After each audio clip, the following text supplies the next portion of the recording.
بە درێژایی ساڵان هەرێمی کوردستان سەلماندوویەتی کە نمونەیەکی واقعیە لە ڕێزگرتن لە فرەیی و پاراستنی ئازادیە ئاینەکان و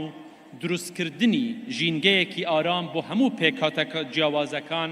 لە هەر ئائین و نەتەوەیەک بن لە هەرێمی کوردستان. وەک ئەم بەیانیە گوێمان لە قسەکانی بەڕێز مەلا عەبدوڵڵا وەیسی سەرۆکی یەکێتی زانایانی ئائینی ئیسلام لە کوردستان کە باسی کرد، زیندووترین نمونەی کولتوری و فرەیی و پێکەوە ژیان و لێبوردەیی لە کوردستان ئەوە بوو کاتێک ساڵی 2014 هاوڵاتیانی ئێزدی و مەسیحیان لە سەردەستی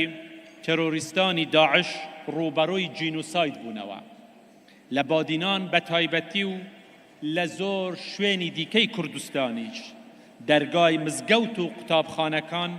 بۆ ئاوارەکان کرانەوە و هەموو یارمەتی و هاوکاریەکیان پێشکەش کرد.